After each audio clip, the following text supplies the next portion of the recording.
M. The Media Project.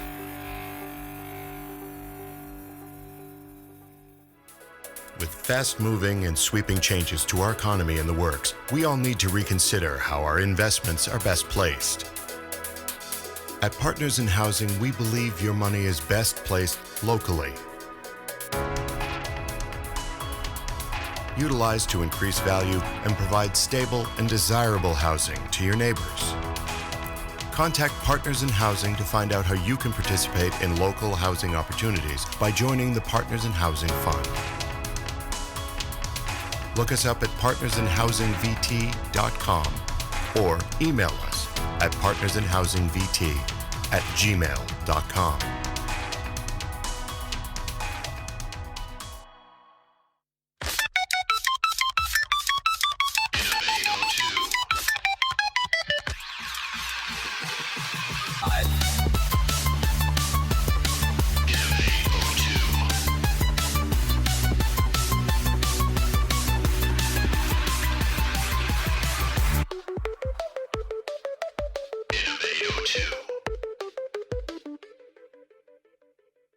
It is another evening on a weekday, summertime here in the great state of Vermont.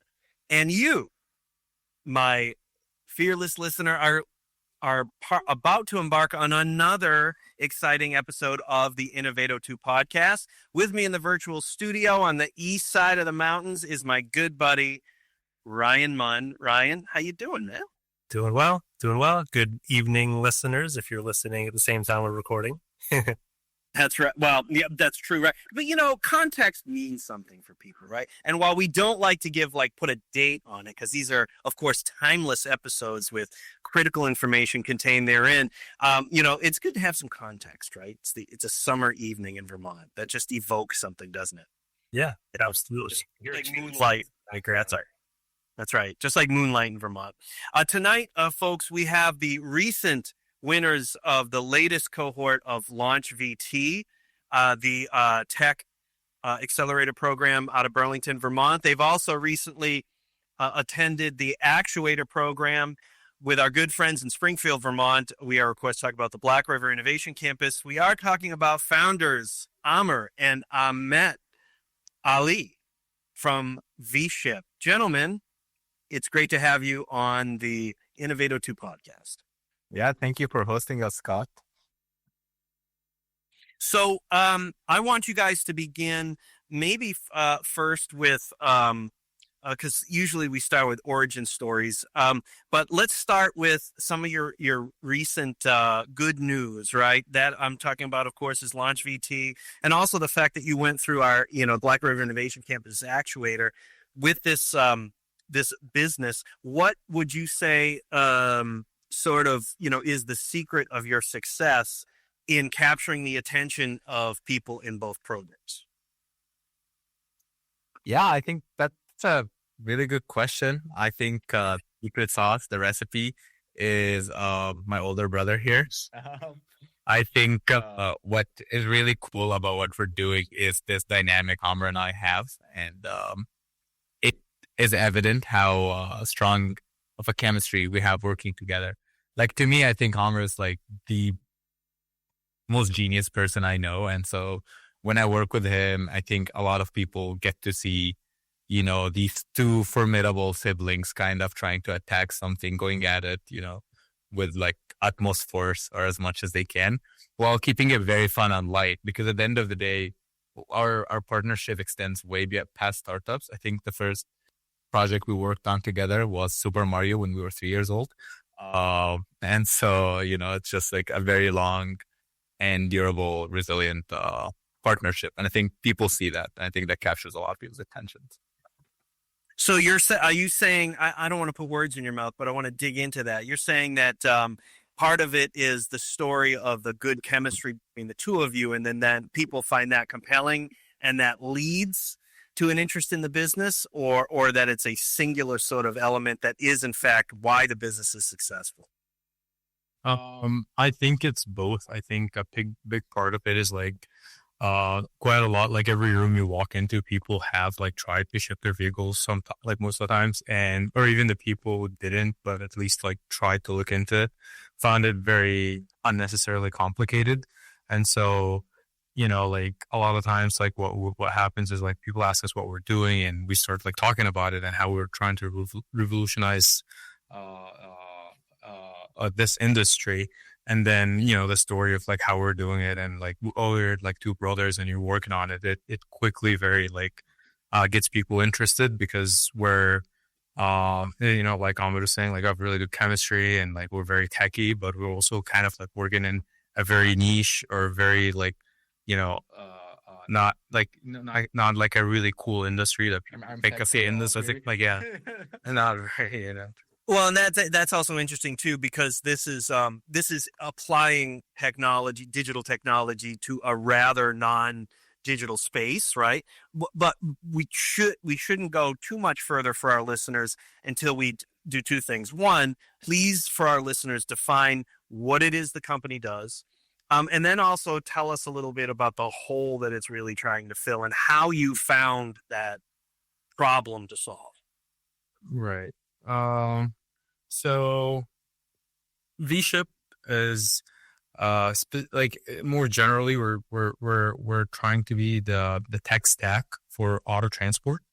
And the problem we ran into as I was shipping my vehicle, I was relocating to move from Texas to Massachusetts and had a really terrible experience that I could go into further maybe as we go into the conversation, but I had like a really bad experience. And as I started digging into the problem, it was just very evident that tech and the industry is just really behind. And so we started VSHIP with the goal of like filling these gaps in auto transport.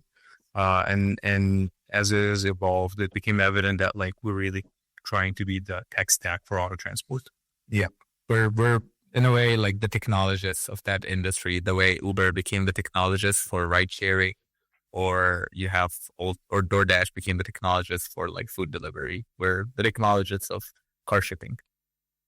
This brings up in my mind an interesting question to ask, which is a little bit of a sidebar. But before I forget that question, do you think it's more important to find a niche that you can apply digital technology to? That, you just mentioned no one else. It's wide open. Applying a digital solution to automobile transport, right?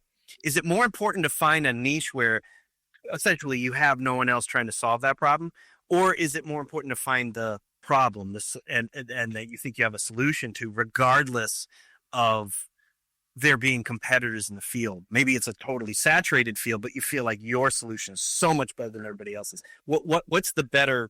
Is there a better philosophy between the two? I love that question. Actually, I think it's like the crux of a lot of startups. Right. It just struck me the way you just described. So first off, it's great. You have a pain point yourself. You say, I can't be the only person on the planet, right? A little bit of humility goes into that. Like, if I'm experiencing this, other people experiencing it. And then, here's what I know, right? That's what you were saying, Amherst. Here's what I can bring to the table. I can solve this problem potentially. And then the story unravels from there for you. And I think that in and of itself is compelling. Yeah. I'd say like the way I think about this is if I'm like looking at a problem to solve. I mean, there are some problems that are not worth solving, right?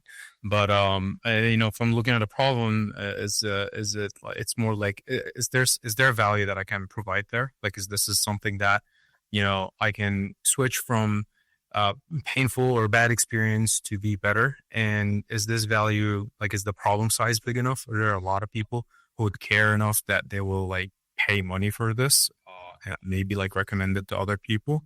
And then you just kind of go from there to evaluate the whole problem is like if it's like a good enough opportunity and I feel like I'm providing enough value and it's something that I will enjoy, like auto transport. Even though it sounds like really boring, it does take a great deal of like technical and like at least in our case, like computer science and business experience, which we find like really fun. And so if like, I can provide value, this is a background problem, and this is something I will enjoy solving. I'm like, all right, this is a problem worth working on for me at least. Yeah, and I'll add to that on what Amr said, and we can definitely get into that later. But despite how unsexy the industry sounds, it does fulfill the tech intellectual experience we're always after as like both as computer scientists and software engineers. Like things such as routing, dispatching, these are some of the most complex problems in the whole field of computer science. The fact that it's solved for an industry such as card shipping doesn't make it any less intellectually satisfying or entertaining as a problem, right? And we're problem solvers and builders at the end of the day. And so that, it's like once you unfold that first layer of like, oh, this is not crypto, blockchain, Web 3.0, AI, or whichever, it's card shipping, traditional, very old. You look behind it and almost every problem gets solved with or becomes significantly more efficient with highly sophisticated technology. And that, I think that's really fun, at least for me. Yeah. Ryan, you can see why, why we wanted to have them on the show, because like immediately to both of you gents, like immediately the way that you are presenting the business, you morph immediately from the core of the reasons, the why, how, what, et cetera. But also you're touching upon, whether it's conscious or subconsciously, market validation, the effectiveness of your solution, sort of an iterative nature to getting to a real solution in the marketplace. You see what I'm saying? Like they're subconsciously taking themselves through their business plan, if that makes sense. Yeah. I mean, I always love that question too. And I'm personally more of the opinion that you guys are in the right spot. There's way more problems out there that need to be solved because nobody's applied technology to it yet. Or if they have, they've done a slapstick job of it. And there's a lot of opportunity there. And also, I'm just guessing, but, shipping a car is not a cheap thing to do. You're not in a, it's not a race to the bottom as far as having a ton of competition out there. It's also, a relatively costly thing in general. I know what it costs to ship something UPS, so I can just imagine shipping a car, right? I'm curious, are you, it sounds like from your experience, you're talking about a consumer experience, right? You own the car, you're moving, you're shipping the car to where you're moving to. I guess the logistics just didn't make sense for you to drive it, or frankly, that's a long drive, right? Is that your core market, or did you sort of through that process find other markets that are related to that customer, or they're different than that customer, that you found there's a bigger market opportunity here?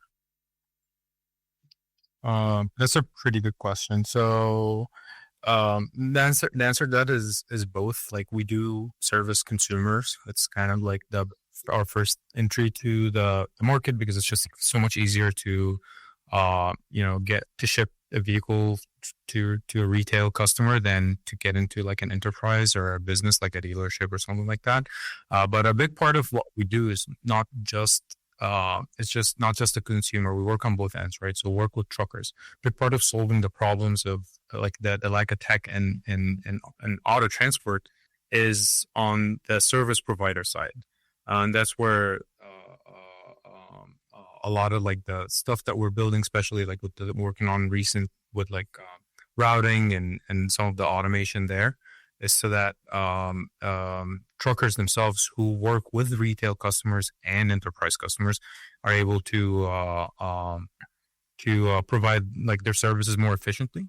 And so going back to the shipper side of the equation, right now we mainly focus on retail customers, but our plans are, as we expand the business, we work on both ends.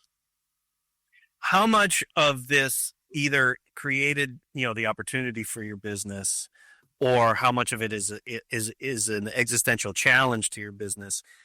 All of the changes in the last half century in the United States to logistics.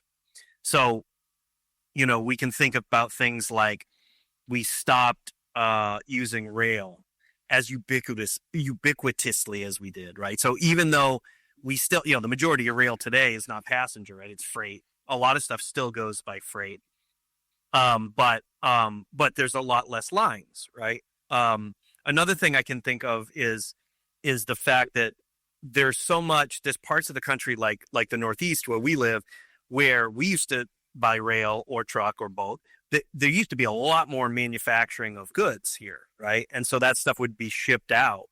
And so, I've even personally had the experience in my past about 15 years ago, briefly had a client from the Midwest who was looking to go from Chicago, could come to the Northeast with agricultural goods. They had a train full, but the only way to make the line profitable was they then had to recruit what they thought at the time was, we'll get manufactured goods from the Northeast for the return trip.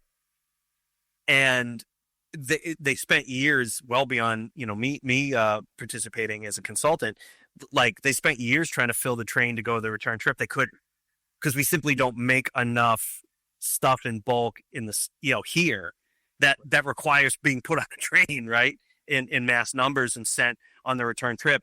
So I just wonder if these things, did they help create, VSHIP in essence, or are they currently a challenge to what you're trying to do? Yeah. Yes, sir. Go ahead. You're my little brother. You should take. Yeah, I would say that honestly, the issue of shipping vehicles on like rail is actually right now a technological issue rather than like it's technologically logistical issue rather than network issue. Obviously, the more there are rails and lines, the easier it will be. But for instance, manufacturers, for the most part, domestically, they ship a lot of their vehicles on rail, right? But for the end consumer to ship their vehicle on rail, there has to be a technological provider that bridges between them shipping their vehicle from their convenience of literally their driveway. That's how we ship people's car. It's picked up from their driveway and dropped off at, wherever they want, and connect that with the rail network. So for instance, is connecting them to a trucker who can come take their car to the nearest pickup spot for the rail and coordinate on how long it's going to take, how to do all that network, the rail network, and where it gets dropped off. And another trucker who can come pick it up from that drop-off location, which would significantly drive costs down, right? Like, you're talking about fuel, you're talking about space, you're talking about all these sort of things, which we believe is feasible, right? That's part of the vision of VSHIP, like Amr said, become the go-to technologist in auto transport. As we grow, as we scale, as we have like a lot of carriers on our network, we don't see a lot of bottlenecks for doing that because manufacturers already do it, right? There are rails that handle cars. And there's this really good map of like the rails that handle cars, and it goes through pretty much the entire country. But it's obviously freight. I think for cars only, there's only like the Amtrak rail from Florida to Virginia, where you could actually ship your car with it. And it's like 80% cheaper than shipping it on a truck, right? So yeah, I think like that's what I feel about this.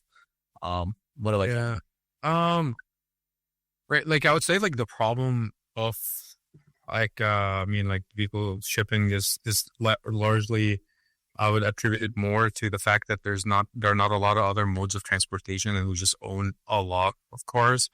There hasn't like existed a time in history where we were shipping a lot of vehicles on rails. It's just sort of like as we own more vehicles and we have more dealerships and we have a lot more used vehicles than in the past, we just haven't found out an efficient way of shipping them. And like Ahmed was saying, like a lot of like the market, especially on like when each car like gets shipped multiple times through its lifetime journey. Part of it is when it gets first manufactured or at the port, if you're importing it, something like that. But then after it's sold for the first, second, third time, it gets shipped either from you to the dealership or from the dealership to another dealership through the same network or something like that. And that's all like is last mile delivery kind of thing. It's not, it's not something that you can consolidate or anything.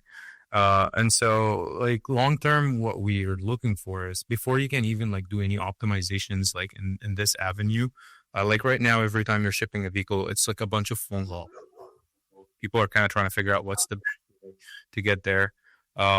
shipping them on rail is like a second stage to that. It's like, you can even do optimizations, and then you can be like, all right, I have 4 vehicles in Houston. I'll get this guy to drop them off at the train station. There's going to be a consolidation like area there. We'll wait until the train is there. Another guy's going to drop them off at the train's going to drop them off in like a different state. Then a guy picks them up, goes to another like area. I mean, like with this kind of optimization, you can save a lot of money, and fuel. But it's not possible. Like it wasn't possible. It wasn't like something that we're doing before. And sort of like what we're aiming for is that we want to unlock the ability to be able to do these optimizations. Part of it for efficiency reasons, part of it for environmental reasons, part of it for I was just really mad that my vehicle, like my experience was bad, and then I was like, wow, this is so inefficient. Like why are we picking the most inefficient, consumer non-friendly way for shipping vehicles? And by the way, did you end up getting the car? I did, but was it just like destroyed, or you seem to have had a planes, trains, and automobiles situation with an automobile, right? Yeah, no, the car was fine. It's just it was like it was a double bait and switch, and so like I was saying, there's just so many people involved, and I was talking to brokers. I didn't know I was just talking to broker, the actual service provider. So the broker basically did a bait and switch, scammed me twice, raised the price, and also scammed the service provider. Like they told him, like talked to 2 service providers, canceled on them, didn't tell me anything, and then like multiple times of just random people trying to pick up my vehicle for prices that we didn't agree on, and it was just kind of like this, just like what's going on, right? But the part of it is that like I had a flight to catch, and I didn't know when or if my vehicle was gonna get shipped. Yeah, and so you guys are the final mile. We're having passenger final mile issues, right?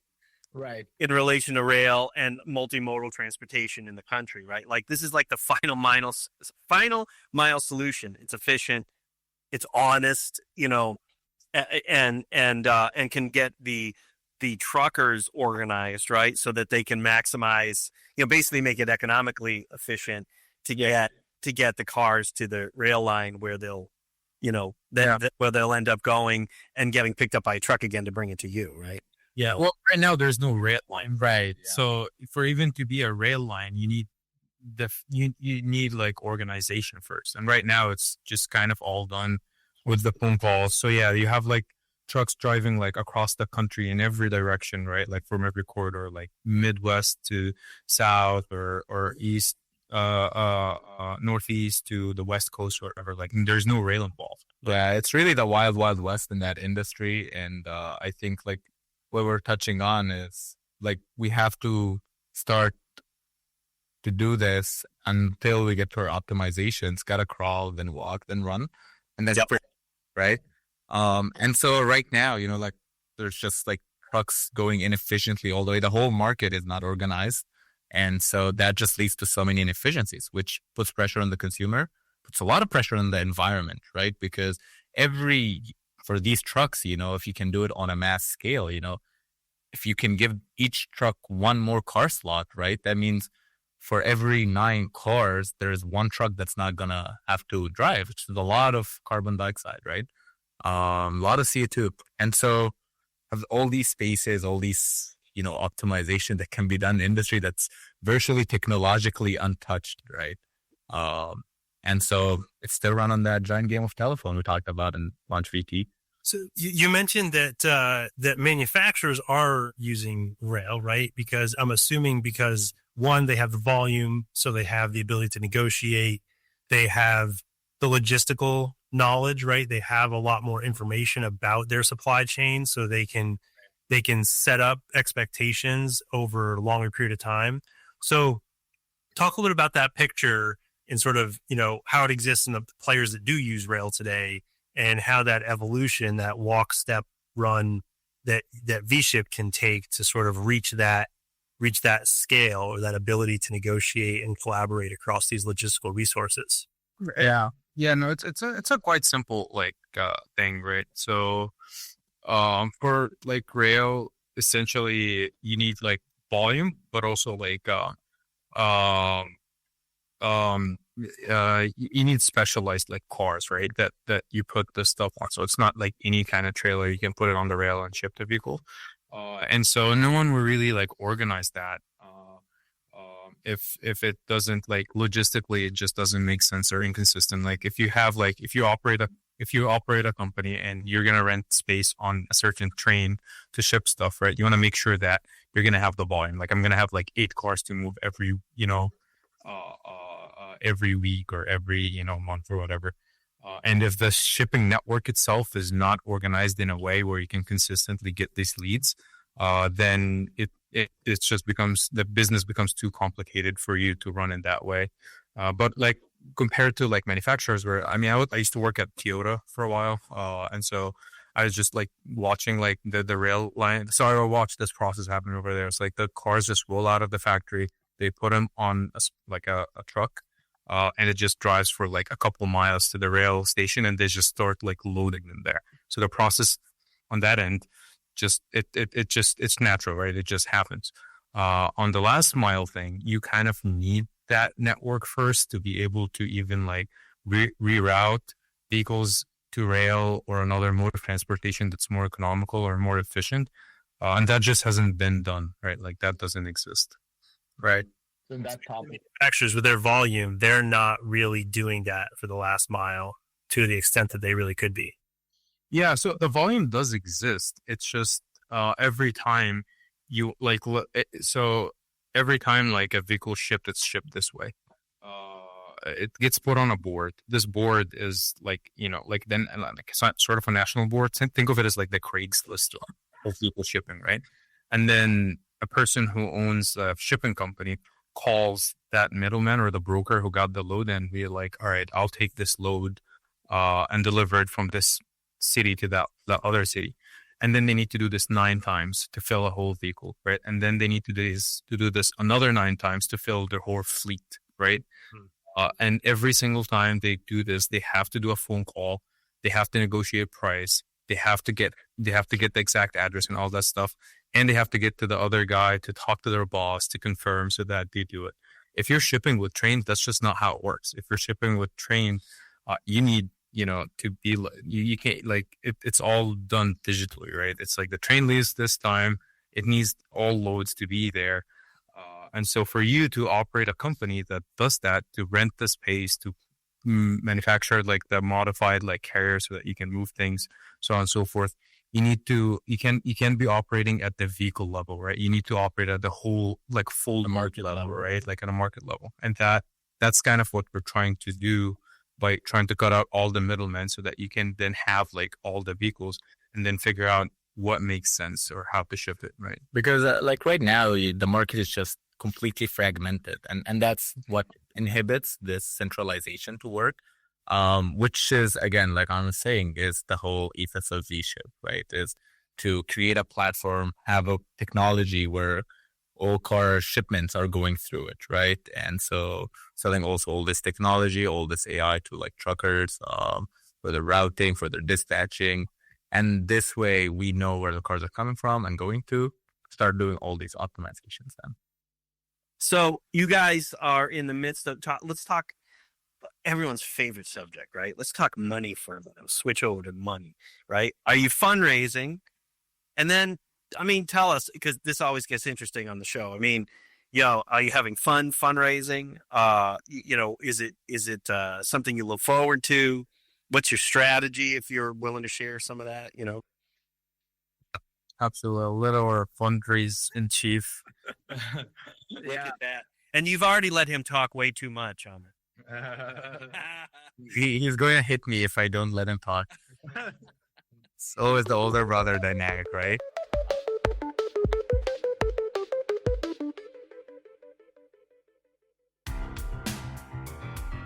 Driven by data.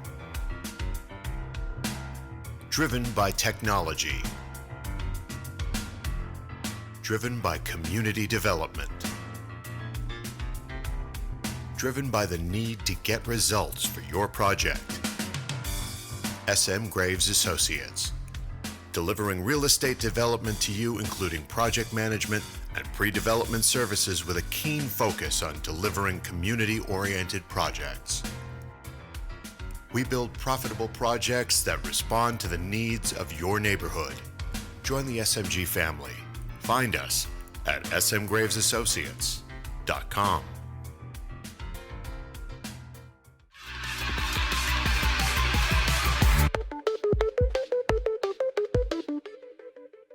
Yeah, we're fundraising right now. We're actively fundraising, trying to wrap our round early August. And I think our experience fundraising, it's been interesting when you say so. I'm a very extroverted person. I enjoy talking to people. And so for me, there is the good, there's the bad, there's the fun, there is the not so fun, there's the spend hours doing certain work on it. But yeah, I think I would say we're definitely fundraising. We're building this up in Vermont. And I like to think of our fundraising more as just a bridge. We're basically taking money, creating jobs, giving it to people. And so I enjoy that process in that way because, I get to also run through the business more. And I think it keeps increasing my conviction in the business the more and more I do it. Because it tests, your knowledge of the market, of your industry, of the technology, and, your plans, all of this. And I think for me, every day I just get more convicted in, this problem we're solving. And you both, one of you, I think, went to Amherst College, correct? Yeah, I went to Amherst College. You went to Amherst College. Okay. Yes. So talk to us a little bit about how you came to. I'm always fascinated by. I do not come from a family of entrepreneurs, so I was the weirdo, and on top of that, I didn't have a sibling. I mean, I have a sibling, but I didn't have a sibling that I necessarily ever thought to work with. I always find family businesses, regardless of the actual family members working, it's always an interesting dynamic there. And you guys have brought up the fact that you're brothers several times here. Yeah. And you laugh about it too, which either means you're laughing like, haha, that's really funny, or you're laughing right now like, haha, this is the last straw today that I'm sitting next to this dude and I just need a break. Oh. So there you go. Talk to us a little bit about that dynamic. I just wonder too, how that affects when you're getting into the inside of the business, equity raise, the planning around that, financial planning, the actual financial management of a business, and how you guys kind of split these duties and see that evolving over time.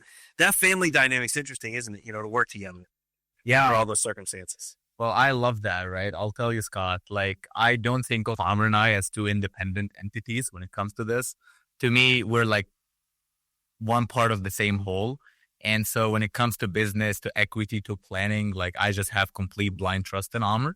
And then, there are certainly certain parts of that I don't even question him about. I think he mainly he does a lot of our banking stuff. I don't think I ever recall asking you about anything that has to do with that, just fully blind trust. And I think that's the foundation of our partnership, right? I have complete blind and full faith in Amr's competencies and abilities to execute, but to his intentions, right? I know he's not gonna do anything to ever, risk the business or risk our friendship or brotherhood. Because before being business partners, I think we're brothers first and friends. And to me, that's just the business is the plus, it's a bonus. And it's this, we are business partners by the design. After graduation, I had 6-figure engineering salaries, and that would involve me not living with Amr, on different sides of the country. And I was like, hell no. I want to work with my brother. I want to live with my brother. We want to build something together. This is mainly because of how we grew up, our environment growing up as siblings. Amr to me was always kind of like a guardian, protective, older brother angel, but also mentor, but also quite frankly, a pain in the, as an older brother, always pushing me and to excel. But I think I owe every ounce of excellence in my life to Amar's advice and just pushing me. Like, I wouldn't have gotten into Amherst without Amar just literally like pushing and pushing me and believing in me. I think like, I remember I had like a really high SAT score, and then he was like, it was like in the 1500s.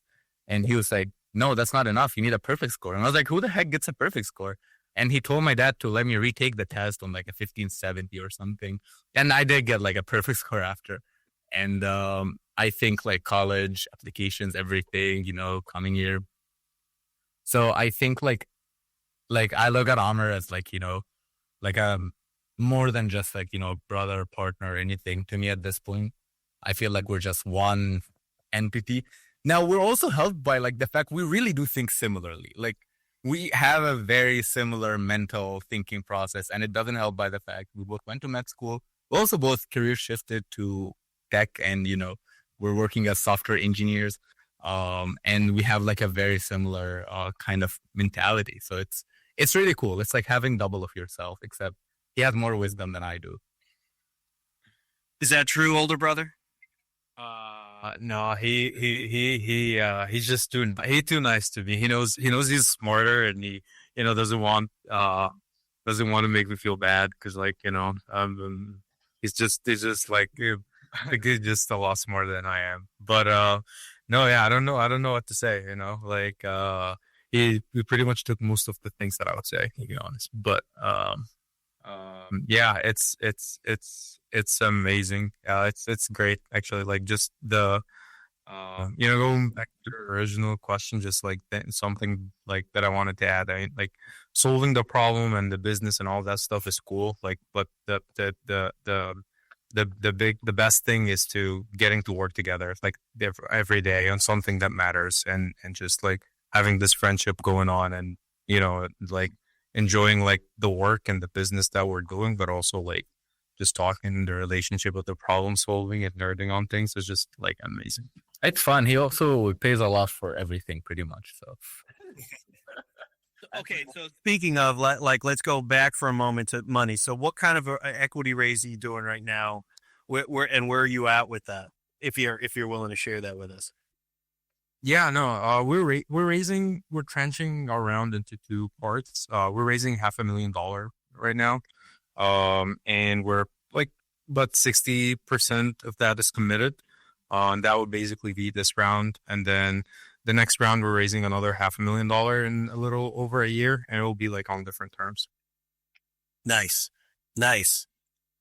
Laudable goals. And you guys went through Actuator. So what was that experience like? And I have to say, you guys are in Boston. Why, I mean, we know why. Black River Innovation Campus, great friends. And, I think full disclosure, they are a sponsor of this program. Great program though, in all sincerity, they are friends of ours because we believe in the work that they do, and we know that it's quality and it gets results. But I mean, why come to Vermont with your idea when you're sitting in one of the top 5 or top 7 venture capital hubs of the United States? Yeah, I think oftentimes, like you said, right, Boston's one of the leading tech hubs, but oftentimes we'll look at the statistics, but not the people. And for Vermont, my intro, I think I would say Matt Dunn, Vin, and Chris from Brick.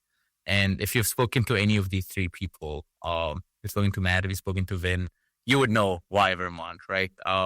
It was Matt, I think, who led me towards, towards like Brick and towards Vermont. And, just one conversation with Matt, with Vin, just really showed me how powerful, the state of Vermont is, how strong their automotive legacy. We're also very well aligned on our sustainable goals with like building in Vermont. But also, it's just really like an incredibly strong, tight-knit community to build in, right?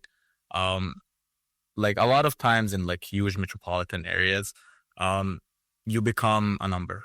But in a place like Vermont, you become a story. You become a narrative, right? You become a living, breathing human being. And so we think our experience in that way. Just these conversations, these are amazing people. Like I love Vin, I love Matt.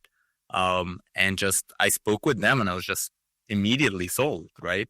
And I think my first conversation with Matt was at Dartmouth College. I was visiting a friend, and I was asked, someone introduced me to him. I was building a startup, and I talked with Matt, and he was like, "What would it take to move your startup to Vermont?"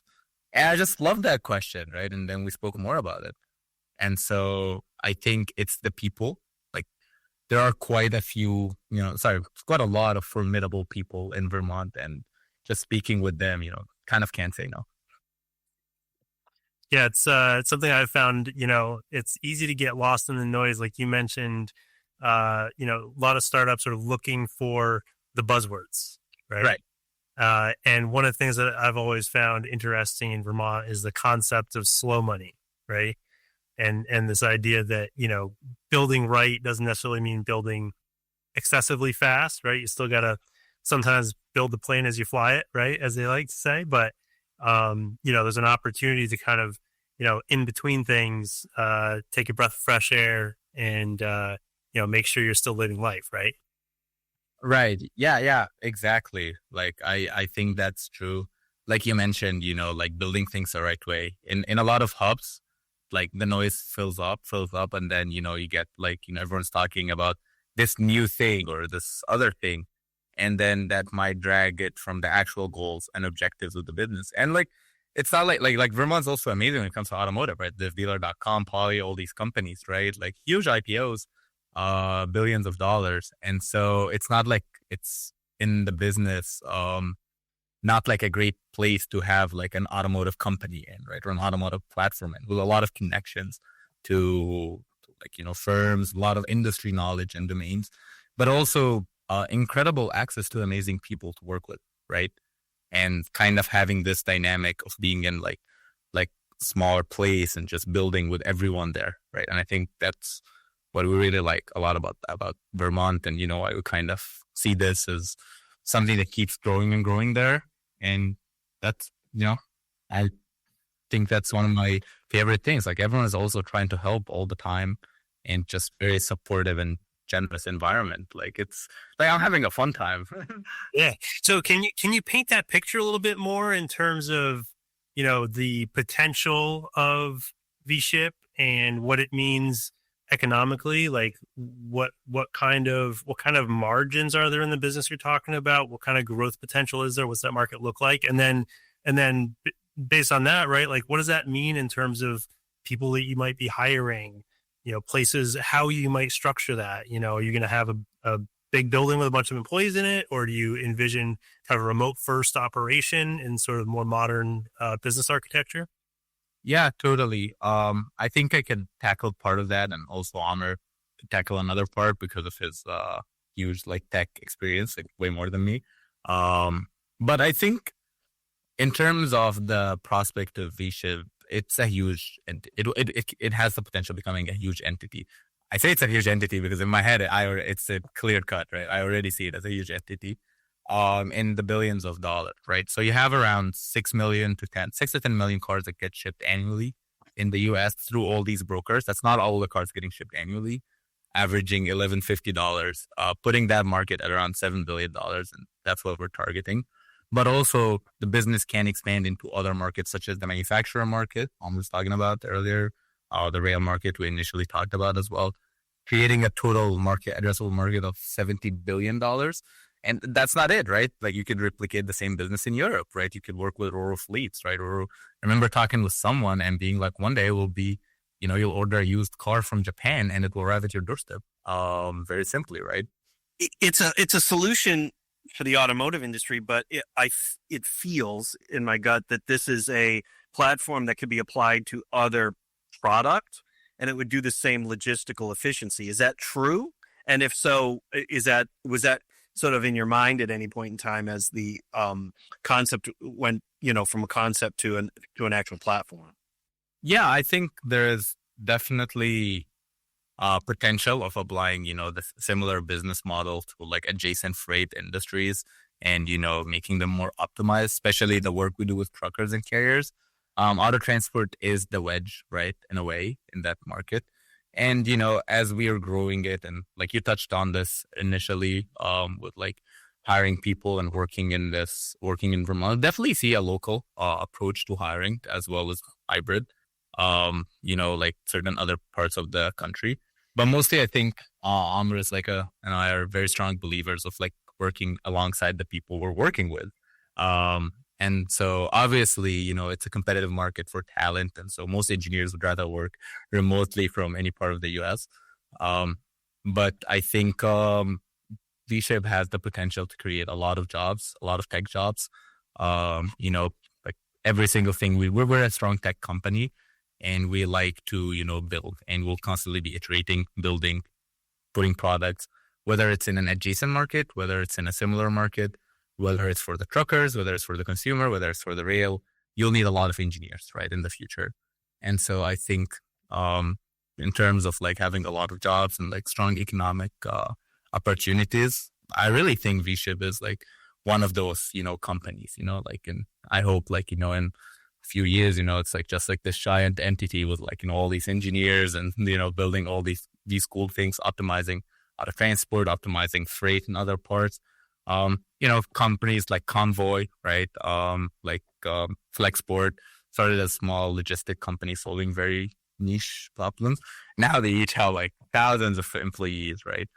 And so I think that's where I see economics for VSHIP, targeting tens of billions of dollars at a market. So, you guys have done a great job of illustrating, a lot of the benefits of working in Vermont. To not only have the two of you relocate to Vermont, to have you locate your business here, have you expand your business here, besides what you've already expressed for us, what else does Vermont need to deliver for you guys to make it work, to retain you and all your employees and everyone else that's part of your future ecosystem? That's a really good question. I really like it. And I think certainly we speak about this all the time. Curious, Amr? I mean, I think big part of it is like, stay the same. Vermont is really awesome. And really enjoy every time like we're working with people and the vibe and the values and everything. So, like if this stays the same and if everything goes well with the move, like I don't really see a good reason to leave at all. And so, yeah, I don't know if you want to add. Yeah, I think like An really mentioned it, is staying the same as this like kind of bulwark, like you mentioned, like, you have like building appropriately with principles. We really believe that. And I think like so long as like things don't change or, or change for the good, right? We don't really see a value of we like to become become pillars in the community, throw things there and, have, people around us from the community, from Vermont together, economics, financials, all of this. So long as it works, it will keep working. And so we think we see that as like a great, long-term partnership. Awesome. Do you guys have other employees right now? What's your current operations? Are you doing some shipments or?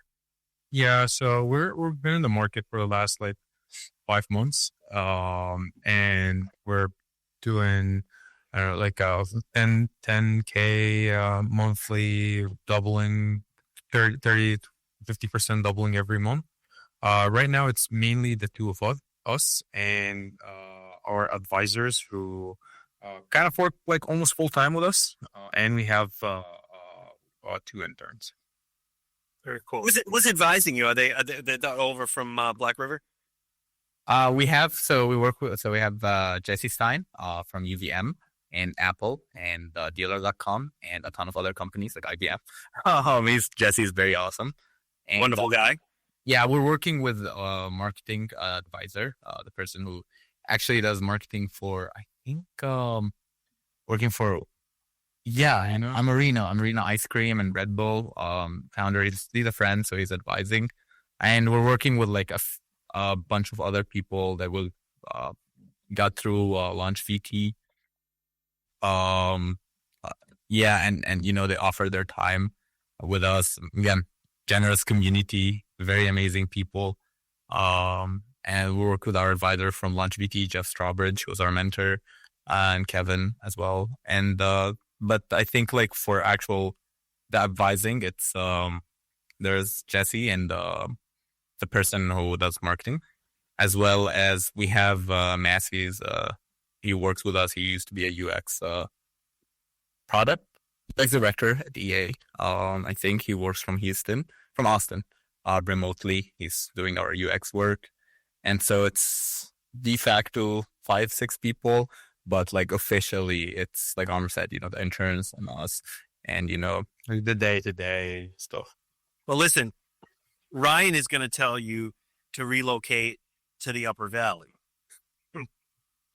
But you know that not only do I reside in the second largest city in the whole state, but it is a railroad city. It was a planned railroad city with its own Merchants Row. I'm just pointing that out. And that, if we're going to talk rail history, White River Junction is the junction. Right. Well, New Hampshire. No, that's true. And it's the function at the junction, really. Yeah. So, And Woodstock used to only be accessible by rail back in the day. Is it true? Is it Yeah. really? Oh, wow. I didn't realize that. That makes sense, though. It would have been out on the western periphery of that line coming from Boston, right? Yeah. Before it went north. Yep. So lots of rail history. My son has been a long time, a little less so now as he's in middle school, but he is a real rail buff for a long time. He probably still has a lot of facts in his head. Yeah, no, totally. I love White River Junction. Honestly, I've been there a lot. There's this awesome Turkish restaurant there too, Cafe something box. It's called. Yeah, the Tucker Box. Tucker Box. So long as that's there, I think White River Junction scores pretty high. Yeah, right on. I mean, how many communities I will gush for a moment about White River Junction, even though I don't live there. Well, it's not a competition. It's not a race. We're all lovely communities here, 251 cities and towns in the great state of Vermont. Where else a community of that size can you get a Vietnamese? The old diner there is, I believe, a Vietnamese or Cambodian. That place, I've eaten at multiple times. That's great. You got a Turkish place. I mean, you've got a number of different really unique restaurants that literally I don't think you can get those cuisines anywhere else in the state of Vermont.